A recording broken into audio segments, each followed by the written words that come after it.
Assalamualaikum warahmatullahi wabarakatuh. Kita jumpa lagi di channel Ranu GS dan masih bersama saya tentunya Mas Ranu. Kali ini saya sudah kedatangan tamu nih. Beliau ini adalah Mbak Sasa ya. Ya. Mbak Sasa ini ahli gizi namanya. Iya. Ya, ahli gizi di salah satu rumah sakit di Kabupaten Pekalongan. Nah, nanti kita akan ngobrol-ngobrol banget Mbak ya, soal gizi pada pasien gagal ginjal kronik yang sudah menjalani terapi hemodialisa. Oke, kita saksikan video selengkapnya berikut ini. Tapi jangan lupa Anda silakan subscribe channel Ranu GS dan nyalakan tombol loncengnya agar Anda semua dapat menerima notifikasi video-video terbaru dari channel Ranu GS tentunya. Oke, kita mulai saja videonya. Pastikan Anda tetap di channel Ranu GS supaya Anda mendapatkan informasi tentang gizi pada pasien gagal ginjal kronik. Kita intro dulu ya.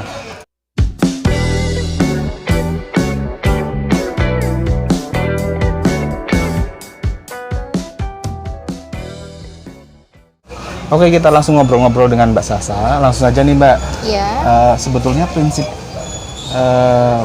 gizi untuk pasien gagal ginjal itu apa? Apa yang boleh dimakan, apa yang nggak boleh dimakan itu apa aja Mbak? Kalau prinsipnya sendiri kan harus rendah protein. Proteinnya sendiri kan biasanya ada dua ya, protein hewani dan nabati. Kita pembatasan dari protein nabatinya. Kita mulai dari karbo dulu. Mungkin kan biasanya kita makan ada nasi, ada lauk pauk, macam-macam sayur dan buah gitu ya. Kalau untuk karbonya sendiri biasanya yang paling untuk dihindari singkong, ya, atau ketela. Boleh dimakan, tapi nggak untuk yang banyak porsinya. Sedikit nggak apa-apa. Kalau untuk porsinya sendiri nggak terlalu banyak sih, 100 sampai 150 gram itu cukup. Kalau 100 sampai 150 gram itu kira-kira seberapa banyak itu? Ngambilnya berarti 1,5 centong. Centongnya nggak yang muncul-muncul ya, biasa aja ngambilnya. Kayak cuman 1 centong tambah sedikit itu cukup. Untuk karbonya? Ya, untuk karbonya. Untuk karbonya nasi berarti? Nasi boleh. Mau nasi putih, merah, hitam boleh, nggak masalah. Oke. Kalau untuk lauk, lauk sendiri kan ada dua, lauk hewani dan lauk nabati. Proteinnya itu? Iya, protein. Pembatasan di protein nabati. Berarti tahu, tempe, atau kacang-kacangan, atau kacang-kacangan dan olahannya. Berarti olahannya kan jadinya tahu dan tempe gitu nggih. Kacang-kacangan berarti kacang merah, kacang tanah, kacang hijau, kacang kedelai. Kalau kacang panjang itu termasuk sayur. Oh gitu. Iya, banyak ditanyakan sih kalau kacang panjang Mbak, buncis itu termasuk sayur, masih nggak apa-apa. Yang bentuk kacang biasanya nggak boleh, gitu. Atau olahannya seperti tahu dan tempe atau susu kedelai. Oh gitu. Gitu. Itu dibatasin kalau untuk protein yang hewani itu. Protein nabati harus dibatasin. Harus dibatasin. Kalau hewani itu wajib. Setiap kali makan kita harus ada protein dari hewani. Mau telur, ayam, atau ikan. Kalau untuk daging pembatasan karena kaliumnya cukup tinggi. Oh, daging itu justru kaliumnya tinggi ya? Daging merah itu, terutama kambing, sapi gitu ya? Iya, daging merah. Boleh dimakan, tapi nggak setiap hari atau sehari 3 kali, nggak apa-apa. Kalau misal seminggu masih 1 atau 2 kali, 1 potong, 1 kotak itu nih, potongan kayak daging rendang, itu nggak apa-apa, boleh. Karena kaliumnya tadi ya, kembali ke singkong tadi masalah kalium juga, terus daging juga masalah kalium. Iya. Kemudian untuk seperti sayur-sayuran atau buah kalau untuk sayuran yang nggak boleh biasanya sayur bayam sama daun pepaya. Oh, daun pepaya itu nggak boleh? Sebenarnya kaliumnya tinggi juga kan? Iya, kaliumnya cukup tinggi. Kalau misalnya dokter ada yang biasanya mengatakan untuk sayur dan buah memang harus dibatasi karena kandungan airnya terlalu banyak. Ada yang nggak boleh sama sekali. Tapi kalau saya masih boleh karena takutnya nanti ada sembelit gitu nggih. Kalau misalnya mau sayur atau buah boleh, tapi nggak porsi yang banyak. Misal mau makan sayur berarti kuahnya dikurangin, mungkin isinya agak ditambah sedikit nggak masalah. Atau tumis gitu ya? Pemasakannya ditumis, nggak yang di kuah-kuah terlalu banyak kayak sop atau sayur asem, itu kan kuahnya banyak. Nah, carilah yang tumis. Nah, untuk buah-buahnya sendiri? Buah-buahan yang dihindari buah pisang, buah melon, sama buah kelapa. Kelapa itu berarti dagingnya, airnya, atau olahannya, berarti santan. Santannya itu juga? Iya. Kalau kelapa yang masih muda itu juga nggak boleh? Sama. Itu kaliumnya cukup tinggi. Kalau misalnya kalium terlalu tinggi kan mempengaruhi dari ureum kreatininnya si pasien gitu kan. Jadi tinggi gitu. Jadi intinya pembatasannya tetap pada kaliumnya ya Mbak ya? Iya. Karena kalau kebanyakan kalium seperti yang kita tahu nanti pasien gagal ginjal akan mengalami sesak nafas ya Mbak? Iya, betul. Jadi harus dibatasin. Boleh dimakan, tapi nggak banyak. Tapi kalau yang tadi warning untuk kacang-kacangan sama buah pisang, melon, kelapa itu memang nggak boleh. Tiga itu tinggi sekali ya kaliumnya Iya, berarti? iya, Melon itu memang nggak justru boleh. itu? Melon iya. Kalau yang dibolehin buah apa Mbak? Yang aman lah buat gagal ginjal itu? Pepaya boleh. Pepaya? Semangka tapi sepotong ya, nggak yang besar. Biasanya kan kita beli di abang-abang rujak itu kan sate ini enggak, itu potongan kecil. kecil. Monggo boleh. Buah apa aja nggak Karena apa-apa. semangka walaupun kaloriumnya rendah itu airnya banyak juga ya Mbak? Iya. Kalau misalnya airnya banyak, tergantung sih. Kalau misalnya pas sehat, pengen makan agak banyak, nggak apa-apa. Tapi kalau emang udah sesek, udah ngap-ngapan, mau makan banyak kan juga airnya nggak boleh banyak. Iya. Kalau bisa juga makan buah nggak dalam bentuk jus, karena kalau jus kan ada penambahan air. Oh iya, air. Iya. Kalau jus itu kan pasti Iya, diolah pasti lagi pakai, dengan air. Gitu. Kalau bisa ya Oh, buahnya iya. buah yang potongan, nggak yang jus-jus gitu kan tambah air. Kalau untuk itu Mbak, yang kadang sering pasien dengar itu kan kadang ada itu juga jeruk itu boleh nggak Mbak? Jeruk apel itu gimana? Jeruk, apel, monggo nggak apa-apa. Tapi karena kita ingat lagi jeruk airnya banyak, makanya bareng-bareng atau setengahan nih. Satu jeruk itu Gampangnya dibagi-bagi gitu ya? Iya, bisa bagi 3 atau 2. Kadang kan kita juga makan jeruk nggak pengen satu langsung habis kan, paling setengah cukup, nggak apa-apa, boleh. Juga ini mau bulan puasa ini kurma itu boleh? Boleh, nggak Kan apa-apa. banyak kurma, boleh? Iya, kecuali mungkin ya kalau yang ada diabetesnya, Oh, Iya. itu gulanya tinggi juga ya kurma? gulanya cukup. Mas Kalorinya? nggak, gulanya kan cukup tinggi kalau untuk kurma. Monggo, kalau nggak 1 kilo nggak apa-apa. Ya Iya. paling berapa? 3 itu masih Iya. boleh ya? Boleh, nggak apa-apa. Kalau nggak ada diabetes nggak masalah. Nggak harus terlalu. Kalau terlalu ini anggapan bahwa misalkan makan makanan yang tadi pantangan itu ya, misalkan pisang separuh gitu, waktu menjalani mau HD, misalnya besok HD nih, hari ini makan gitu sedikit aja gitu masih boleh nggak Mbak? masih boleh, nggak apa-apa. Kadang ada yang biasanya mau HD dia Ini bawa pengalaman- makanan. Iya, makanan yang yang dipantang. yang dipantang itu Kangen. kadang mereka malah ini apa? Bawa. Kesempatan gitu. Iya, kesempatan karena pas cuci kalian gitu. Sebenarnya nggak apa-apa sih kalau misalnya yang di HD, maksudnya kondisinya juga baik, nggak apa-apa. Kan kadang ada yang kondisinya baik sambil nonton TV, dengerin musik gitu macam-macam kan. Kadang ada yang kalau yang sesek mungkin nggak dulu, jangan iya. yang Lihat macam-macam kondisi gitu juga ya ya, kalau lihat kondisi. Oh. Tapi juga ini juga ya apa namanya? Dibatasi juga ya, artinya nggak Iya, boleh banyak. nggak yang- langsung boleh, langsung satu cengkeh, satu sisir pisang gitu enggak. Jadi saya ulangi ya Mbak ya, untuk Iya. sumber karbohidratnya yang nggak boleh itu singkong gitu. Iya. Kalau itu ketela boleh nggak Mbak? Ketela yang manis tinggi tuh, singkong. umbi itu. Monggo sih nggak apa, tapi nggak banyak. Kalau singkong tuh ada, maksudnya sudah tertera kaliumnya cukup tinggi kalau Oh, singkong. berarti sumber karbohidratnya yang nggak boleh singkong, Kentang. Iya. terus apa lagi Mbak? Udah itu untuk Udah, itu itu yang terus. paling warning tinggi.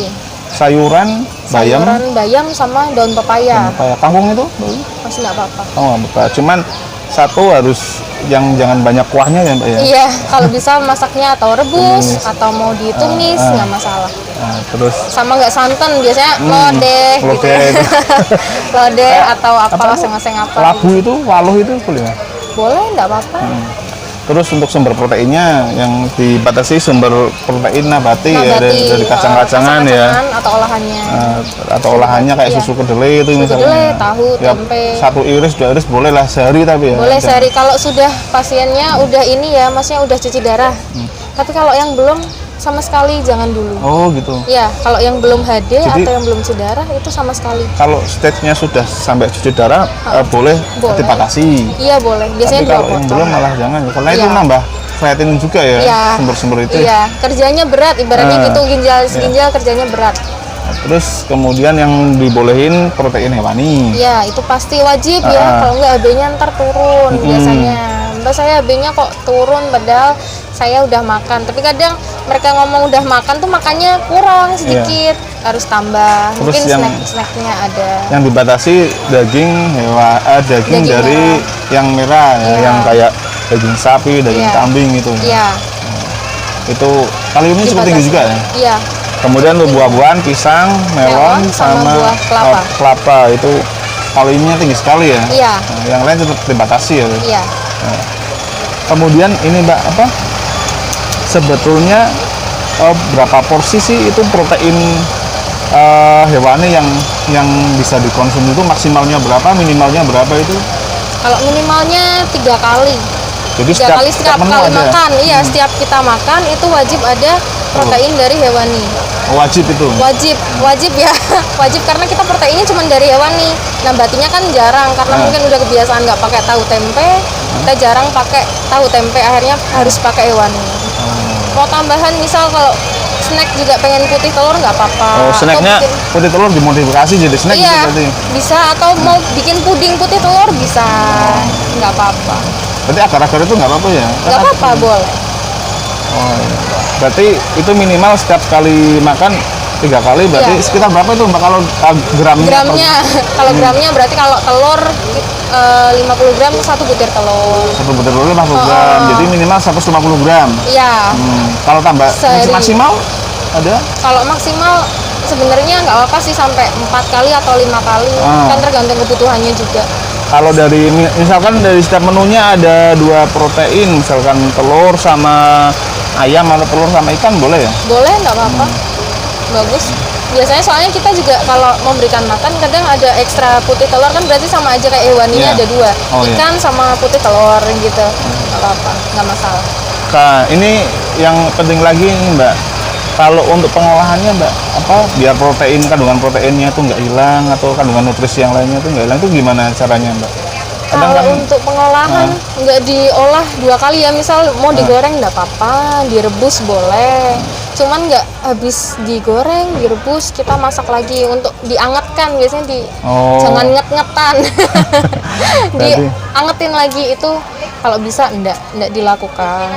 Mungkin kalau penggunaan minyak ya 2 kali pakai untuk masak, kalau udah ganti lagi itu lebih bagus. berarti intinya kalau mau goreng ya goreng, rebus ya rebus, tapi boleh, nggak apa-apa. sekali aja ya. Iya, sekali aja. Jangan ngetan gitu ya. Jangan atau sekali masakan yang diolah 2 kali habis Iya. digoreng terus dimasak ditumis lagi itu jangan ya lebih. Iya, Karena kandungan nutrisinya bisa Udah tambah kurang, udah kita masak kan itu pasti protein atau nilai zat gizi lain akan turun, akan hilang. Kalau kita masak lagi, oh tambah rusak. Gitu, ibaratnya gampangnya gitu. Tapi kalau disuruh milih nih antara rebus sama goreng itu lebih bagus mana Mbak sebetulnya? Kalau dipikir lebih bagus rebus ya, Rebus ya? nggak nambah lemak. Nggak rusak gitu ya? Nggak rusak, iya. Proteinnya nggak Maksudnya nambah lemak rusaknya juga? nggak banyak kayak gitu. Tapi sebenarnya kalau pasien-pasien yang CKD itu boleh sih mau goreng, mau rebus nggak apa-apa. Kadang mereka kok direbus semua kan bosen ya. Iya. Malah nggak nafsu makan, akhirnya mereka nggak mau makan. Boleh, nggak apa-apa, mau digoreng, Cuman mau itu yang direbus, perlu catatan iya. jangan 2 kali. Jangan kan, 2 kali, jangan diulang lagi. Atau kayak semur pakai- telur itu kan udah iya, digoreng nanti dimasak lagi. Iya, kadang minyaknya mungkin diperhatikan lagi. Kita masak sendiri lah, lebih bagus masak sendiri biar lebih memperhatikan penggunaan minyak atau yang lainnya. Gitu. Kemudian kalau ini Mbak asupan cairan atau air minum untuk pasien itu sebetulnya yang pas tuh berapa sih Mbak sehari Mbak? Kadang pasien soalnya bingung juga ini buat minum obat buat apa gitu kan bisa. Sebenarnya gini, kan kalau cairan itu dilihat apa yang masuk sama dengan apa yang keluar gitu ya. Kalau misal pasiennya buang air kecilnya lancar, sebenarnya minum nggak apa-apa, agak banyak nggak apa-apa. Asalkan sama apa yang diminum sama apa yang keluar. Berarti di itu dulu ya, dicoba dulu misalkan 1 gelas air mineral Iya, itu terus keluarnya berapa Iya, gitu. maksudnya kalau misalnya susah atau tambah sedikit ya, buang air kecilnya tambah sedikit, berarti airnya lebih sedikit lagi. Oh. Gitu. Tapi kalau biasanya agak ada sesek-sesek ya dianjurkan 600 sampai 800 Sehari? Sehari itu mau dari makanan atau dari minuman. Jadi 600 ml itu 1 botol air mineral itu ya? Itu Iya, sehari ya Mbak ya? Iya, yang tanggung itu aqua tanggung. Nah, air mineral yang tanggungan yang biasa kita minum. Oh gitu ya. Jadi itu kalau yang bengkak juga juga ya? Lebih sedikit lagi Lebih berarti. sedikit lagi ya? Makanya tadi kalau untuk minum sama untuk makan diperhatikan airnya jangan terlalu banyak. Minum nggak yang jus-jus, atau kalau makan sayur kuahnya nggak diikutkan terlalu banyak. gitu.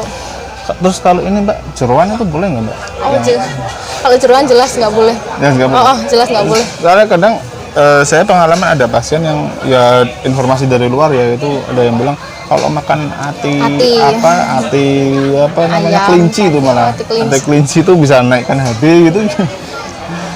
Kenapa nggak makan dagingnya aja? Kalau ati kayak gitu menurut saya kurang bagus ya. Kalau menurut saya kurang bagus. Mending kalau dagingnya aja, misal daging kelinci nggak apa-apa lah, daging ayam nggak apa-apa. Untuk atinya udah dihindarin. Tapi tetap dibatasi yang tadi kaliumnya cukup tinggi itu ya. Iya. Fosfornya juga tinggi ya Mbak? Kalau untuk apa? Fosfornya iya. Atau kalau bisa tambahan ada susu. Oh, susunya apa? Susunya yang khusus untuk apa namanya, yang HD atau Oh, yang sebelum yang Ayana-Frisol itu ya? Iya, bisa. Atau dalam sehari misal dia nggak ada penyakit penyerta seperti DM atau diabetes, itu boleh sehari minum 1 sendok madu. Oh, madu itu boleh? Ya boleh, atau sirup nggak apa-apa, tapi nggak dicairkan lagi. Langsung sirup pakai sendok. Oh iya. Jadi 1 sendok makan. Sirupnya itu diminum. Iya, sirup gitu nggak apa-apa, kan mengurangi air. Iya. Ya kalau misalnya nggak enak Mbak, ya udah kasih air aja setengah, nggak terlalu banyak, setengah gelas belimbing 100 ml itu nggak Pokoknya pinter-pinternya kita juga ya. Iya, ya? pinter-pinternya. Kalau kita kondisinya bagus nggak apa-apa, monggo. Tapi kalau kita kondisinya kan udah misal drop buruk kayak gitu kan, agak dihindarin tuh yang banyak air-airnya. Terus gini Mbak, ini kan apa namanya, mau bulan puasa gitu ya. Mau bulan puasa itu biasanya pasien ada yang pengen puasa, itu sebetulnya kalau dari segi kecukupan gizinya boleh nggak Mbak pasien CKD dengan HD ini puasa itu boleh? Boleh, nggak apa-apa. Itu sama sudah kayak kita kayak gini ya, kebutuhan proteinnya, airnya juga sama kayak kita, nggak apa-apa kalau untuk puasa. Yang sudah HD ya. Yang sebelum HD mau coba monggo bisa nggak apa-apa. Tapi untuk catatan yang ada diabetesnya itu makannya jadi 3 kali, sahur, buka, sama biasanya sebelum tidur, snack atau minum susu. Malah makannya iya, jadi tetap 3 kali, kebutuhannya tetap terpenuhi, karena kan takutnya gulanya rendah, ngedrop gitu. Tapi kalau misalnya yang biasa, yang HD nggak apa-apa, boleh. Jadi boleh ya, boleh. tapi lihat kondisi juga ya. Iya, lihat kalau kondisi. yang sering HB-nya turun ya lebih baik jangan ya. Jangan dulu, atau mau HD jangan dulu. Yang penting kan prinsipnya pada waktu berbuka atau pas sahur itu kebutuhan protein tadi ya tercukupi, iya. juga apa namanya, nutrisi yang lain juga tercukupi. Terus ini Mbak, yang lebihnya tuh kadang orang puasa itu malah balas dendam. Oh iya, kalau aduh haus banget langsung minumnya banyak ya. Seharian puasa cairannya nggak terkontrol, terus ya itu minumnya banyak. Minum banyak. Harusnya puasa kan malah bagus ya, karena Iya. mengurangi cairan, iya. Tapi malah kadang-kadang kalau dipikir kan gitu ya, mengurangi cairan, tapi habis puasa aduh langsung minumnya banyak ya. Kalau bisa lebih dikontrol lagi gitu. Tapi boleh, nggak apa-apa. Sudah boleh, tapi lihat kondisi juga. Iya. Yang jadi jalatan. Kalau sehat, mau doyan makan atau nggak mau muntah, monggo, nggak apa-apa. Boleh. Oke. Terima kasih Mbak Asa atas sharing ilmunya. Semoga ini bermanfaat untuk pasien CKD on HD atau gagal ginjal kronik yang sudah menjalani terapi hemodialisa. Iya.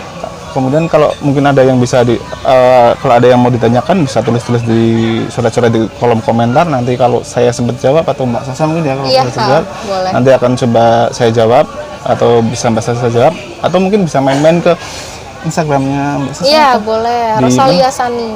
Di @Rosalia Sani nanti saya tulis di sini ya. Iya. Oke, terima kasih buat waktunya Mbak Sasa. Semoga bermanfaat buat pasien dan banyak orang ya yang mungkin baru pertama kali menjalani terapi hemodialisa masih bingung nih apa sih yang boleh dimakan atau nggak boleh dimakan gitu. Oke, sekian dulu video kali ini. Jangan lupa untuk subscribe channel NuGS dan jangan lupa nyalakan tombol loncengnya agar Anda semua bisa menerima notifikasi video-video terbaru dari channel NuGS. Oke, baik. Terima kasih Mbak Sa, dan sampai jumpa di video selanjutnya. Assalamualaikum warahmatullahi wabarakatuh.